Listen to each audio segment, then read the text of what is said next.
السلام علیکم ورحمۃ اللہ وبرکاتہ۔ بسم اللہ والصلاۃ والسلام علی رسول اللہ، اما بعد۔ آج قرآن کریم کے 16ویں پارے کے مضامین کا خلاصہ پیش خدمت ہے، تیار کردہ شیخ ابتسام الہی ظہیر حفظ اللہ کا۔ 16ویں پارے کا آغاز بھی سورۃ الکہف سے ہوتا ہے۔ 15ویں پارے کے آخر میں حضرت موسیٰ علیہ السلام کی حضرت خضر سے ملاقات کا ذکر ہوا تھا۔ حضرت موسیٰ علیہ السلام حضرت خضر کی جانب سے کشتی میں سوراخ کرنے اور پھر ایک بچے کو قتل کر دینے کے عمل پر بالکل مطمئن نہ تھے، اس لیے انہوں نے اس پر اعتراض کیا۔ حضرت خضر علیہ السلام نے حضرت موسیٰ کو کہا کہ کیا میں نے آپ کو نہیں کہا تھا کہ آپ میرے ساتھ صبر نہیں کر سکتے؟ حضرت موسیٰ نے فیصلہ کن انداز میں جواب دیتے ہوئے کہا کہ اب اگر میں نے کوئی سوال کیا تو آپ اپنے سے علیحدہ کر دیجیے گا، اس لیے اب مزید سوال کرنے کا کوئی جواز نہیں رہا۔ حضرت خضر علیہ السلام اور موسیٰ علیہ السلام اکٹھے آگے بڑھتے ہیں، حتیٰ کہ ایک بستی میں جا پہنچتے ہیں۔ بستی کے لوگ بڑے بے مروت تھے، انہوں نے ان سے کھانا مانگا، مگر بستی والوں نے دو معزز مہمانوں کی کوئی خاطر تواضع نہ کی۔ اسی بستی میں ایک جگہ دیوار گرنے والی تھی۔ جناب خضر نے حضرت خضر علیہ السلام اس دیوار کی مرمت شروع کر دیتے ہیں۔ جب دیوار کی مرمت مکمل ہو گئی اور خضر علیہ السلام نے وہاں سے چلنے کا ارادہ کیا تو موسیٰ علیہ السلام نے ان سے کہا کہ اگر آپ چاہتے تو اس کا معاوضہ وصول کر سکتے تھے، اس سے ہم کھانا کھا لیتے۔ حضرت خضر علیہ السلام نے کہا کہ اب میرے اور آپ کے درمیان جدائی کا وقت آن پہنچا ہے، لیکن پہلے میں آپ کو ان تمام کاموں کی تعبیر سے آگاہ کرنا چاہتا ہوں جن پر آپ صبر نہیں کر سکے۔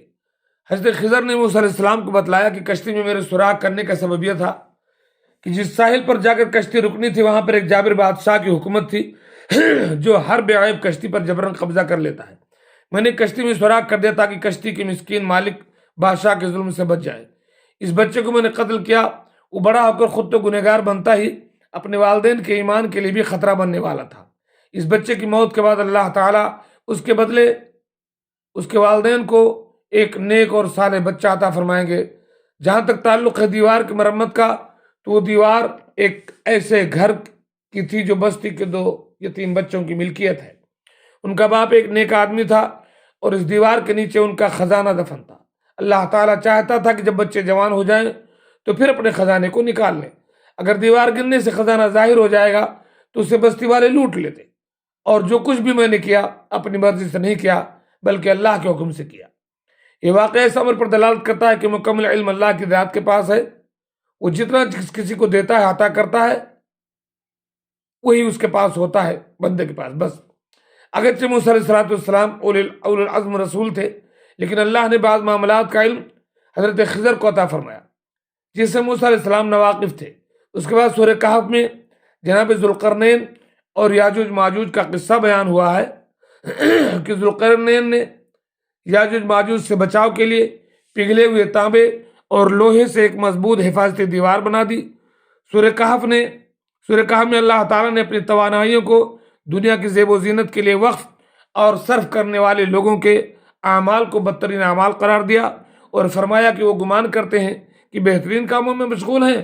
اللہ تعالیٰ کہتا ہے کہ ایسے لوگ میری ملاقات اور نشانیوں کا انکار کرنے والے ہیں، اور ایسے لوگوں کے اعمال برباد ہو جائیں گے اور قیامت کے دن اس کا کوئی وزن نہیں ہوگا۔ سورہ کہف کے بعد سورہ مریم ہے۔ اس میں اللہ تعالیٰ نے حضرت عیسیٰ علیہ السلام کی معجزاتی پیدائش کا ذکر کیا۔ جناب زکریا جب مریم علیہ السلام کے کفیل اور خالو تھے، جب انہوں نے سیدہ مریم کے پاس بے موسمی پھل دیکھے تو انہوں نے اللہ کی بارگاہ میں دعا کی کہ اے پروردگار مجھے بھی صالح اولاد عطا فرما دے۔ اللہ نے جناب زکریا علیہ السلام کی فریاد کو سن کر ان کو بڑھاپے میں یحییٰ علیہ السلام سے نوازا۔ اسی طرح حضرت مریم سلام اللہ علیہا کے پاس جناب جبرائیل علیہ السلام آتے ہیں اور ان کو ایک صالح بیٹے کی بشارت دیتے ہیں۔ آپ کہتی ہیں کہ کیا میرے ہاں بیٹا پیدا ہوگا جبکہ میں نے تو کسی مرد کی خلوت کو بھی اختیار نہیں کیا؟ جبرائیل امین کہتے ہیں کہ جب اللہ تعالیٰ کسی کام کا ارادہ کر لیتا ہے تو پھر وہ کام وسائل اور اسباب کا محتاج نہیں رہتا، وہ کن کہتا ہے تو وہ چیز ہو جاتی ہے۔ سیدہ مریم کے ہاں جب عیسیٰ علیہ السلام پیدا ہوئے تو مریم لوگوں کے طعن و تشنیع کے خوف سے بے قرار ہو جاتی ہیں۔ اللہ تعالیٰ ان کے دل کو مضبوط کرتا ہے اور حکم دیتا ہے کہ جب آپ کی ملاقات کسی انسان سے ہو تو آپ کہنا کہ میں نے رحمان کے لیے روزہ رکھا ہوا ہے، اس لیے میں کسی کے ساتھ کلام نہیں کروں گا۔ جب آپ بستی میں داخل ہوتی ہیں تو بستی کے لوگ آپ کی جھولی میں بچے کو دیکھ کر کہتے ہیں کہ اے ہارون کی بہن، عمران کی بیٹی، نہ تو تمہارا باپ برا آدمی تھا، نہ تمہاری ماں نے خیانت کی تھی، یہ تم نے کیا کر دیا؟ حضرت مریم علیہ السلام نے عیسیٰ کی طرف اشارہ فرمایا۔ جناب عیسیٰ علیہ السلام نے مریم سلام اللہ علیہ کی گود میں سے آواز دی کہ میں اللہ کا بندہ ہوں، اللہ نے مجھے کتاب دی ہے اور مجھے نبی بنایا ہے۔